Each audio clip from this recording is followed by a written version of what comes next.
My wife said, "If Trump ever comes to India, I'm going to meet him." I was shocked she wanted to idolize a man I believe is rude, corrupt, and rubbish. What I did next ended our marriage forever. I am Ethan, 28 male, and for the past 4 years, I have been married to a woman named Sophia, 24 female. I always believed that despite our differences in hobbies or food preferences, we shared the same core values: respect, honesty, and the ability to see through the lies of people who wear a mask of power. But that illusion shattered on a rainy Friday evening in Mumbai, when my wife said something that made me question everything I thought I knew about her. We were sitting at our dining table, eating dinner, while the sound of monsoon rain hit against the glass windows. Sophia was on her phone, smiling at some news article. Then she looked up, almost casually, and said, "If Donald Trump ever comes to India, I'm going to meet him. I don't care what you think." At first, I thought I misheard her, but the serious look on her face told me I hadn't. I froze. My fork stopped midair. Donald Trump, the same man I have always considered rude, corrupt, and rubbish beyond repair. The man who, in my opinion, thrives on division, lies, and feeding his own ego at the expense of everyone else. A man whose name alone makes me think of scandals, arrogance, and a complete lack of integrity. And now my own wife was saying she would drop everything just to meet him? I tried to keep my voice calm as I asked, "Why on earth would you want to meet someone like him?" She smirked, leaned back in her chair, and said, "Because he's powerful, because he's different, because he gets things done. He doesn't care what people think." Her tone was half playful, half challenging, like she was trying to provoke me. Couldn't believe it. The woman who once told me she valued kindness over power was now praising a man who, in my view, was the opposite of everything good. The days that followed were cold between us. It wasn't just the Trump comment, it was the way she said it, as if my opinion didn't matter. As if idolizing a man I saw as morally bankrupt was somehow acceptable in our marriage. I began to notice other things: the way she would hide her phone when I walked into the room, the sudden effort she put into her appearance even when meeting friends, and the dismissive way she spoke to me whenever I questioned her choices. 2 weeks later, the news confirmed that Donald Trump was coming to Delhi for a business event. I didn't mention it to her. I wanted to see what she would do on her own. Sure enough, that evening, she came home from work all smiles, cooked my favorite dinner, and then slipped it into conversation. "So, Trump's coming to India. I might try to get a pass to see him, just for fun." She looked at me like she expected a fight, but I just nodded and said, "Do whatever you want." Inside, I was already planning my next move. I reached out to a friend who worked in Delhi and got myself a pass to the same event. Not to meet Trump, but to see my wife's actions with my own eyes. I also contacted my lawyer, just in case I discovered something that would force me to end this marriage.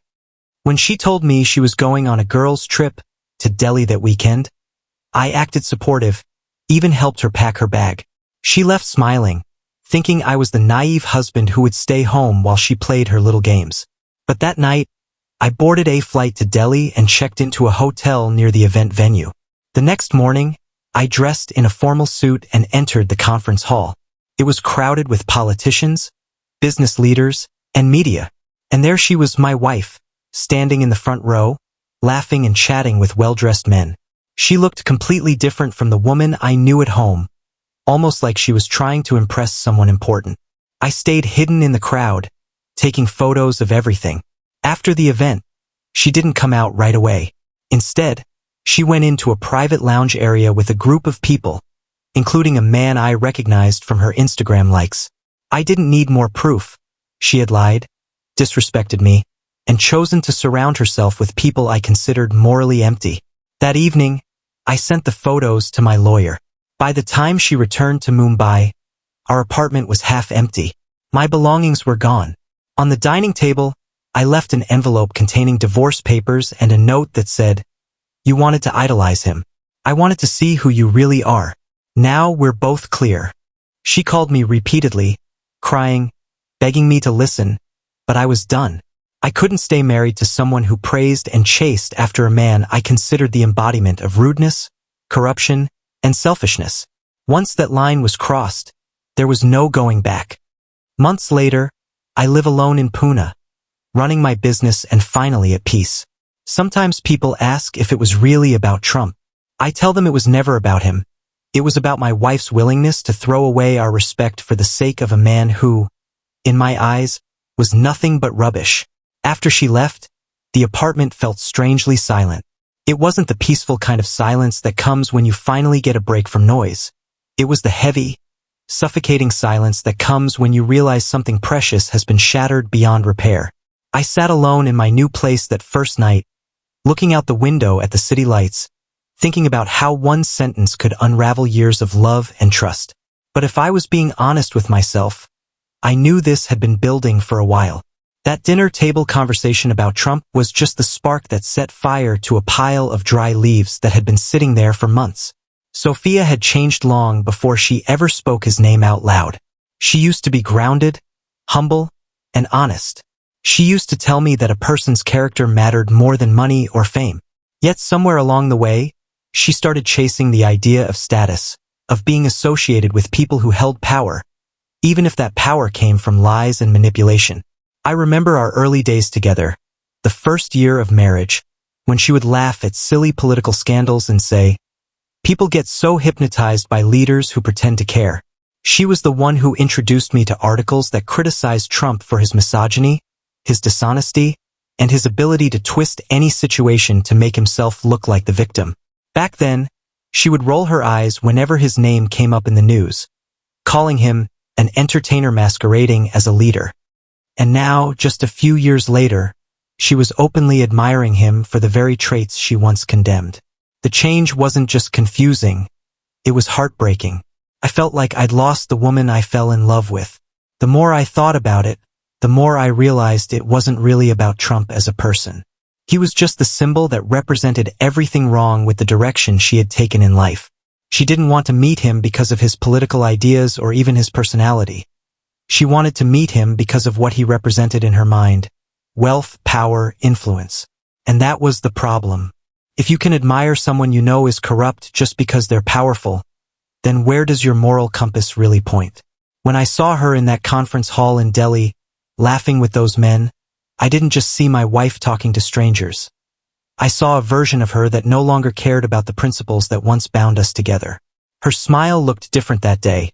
Not the warm smile she gave me in our early marriage, but a calculated smile, one that said, "I belong here, among these people who can elevate my status." I stood there in the crowd, my hands cold even in the heat of the room, and I knew there was no coming back from this. The days after the divorce papers were sent were a roller coaster of calls, messages, and even visits from mutual friends who tried to convince me to work it out. They said things like, "She didn't actually do anything wrong," or "You're overreacting to just words and a trip." But none of them understood that trust and values are like glass. Once you crack them, they might still hold together for a while, but the fracture is always there, waiting for the right pressure to shatter completely. In my case, that pressure had already broken the glass. I couldn't unsee what I had seen. I couldn't unhear what she had said. Sophia eventually sent me a long email, pouring out her side of the story. She claimed that she only wanted to meet Trump out of curiosity, and that it was never about admiring him personally. She wrote that she still loved me and that the trip was harmless. But I read those words with the memory of her smirk at the dinner table, her disrespectful tone, and the image of her laughing in that private lounge. I knew those emails weren't about love, they were about damage control. She didn't want to lose me because she loved me. She wanted to keep me because losing me would mean losing the stability and image we had built together. I think what hurt the most was realizing that she had no idea why her words affected me so deeply. To her, it was just a statement. To me, it was a declaration that she no longer cared about the principles that had once made our relationship strong.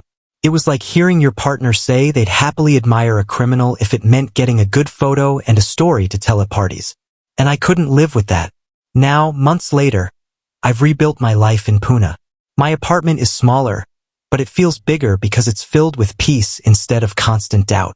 I've started traveling more for work, meeting new people, and building a business that reflects my own values. And every now and then, When Trump's name pops up in the news again, I shake my head and think about how a man I've never met ended up being the catalyst that showed me the truth about my marriage. But deep down, I know it wasn't really him. It was her choice to idolize someone I believe is rude, corrupt, and rubbish that made me walk away for good. One evening, about 3 months after the divorce was finalized, I was sitting on my balcony in Pune, watching the sunset turn the sky into shades of gold and crimson. My phone buzzed. It was a message from Sophia. Just one sentence. I still don't understand why you couldn't forgive me. I stared at that message for a long time, feeling a strange mix of sadness and clarity. I could have replied with a long explanation. I could have tried to make her see my perspective, but then I realized, if after all this time she still didn't understand, she never would. So I deleted the message without responding. In that moment, I finally accepted that walking away had been the best decision I ever made. Because love without shared values is like a house built on sand. No matter how beautiful it looks, the first strong wave will wash it away. And in my case, that wave came in the form of a woman I loved choosing to admire a man I consider rude, corrupt, and rubbish, even when she knew exactly how I felt about him. Now, I sleep peacefully at night, knowing I didn't stay in a relationship where my principles were treated like an inconvenience. And if there's one thing I've learned, it's this: you can survive losing a person, but you can't survive losing yourself. Like and subscribe for more stories.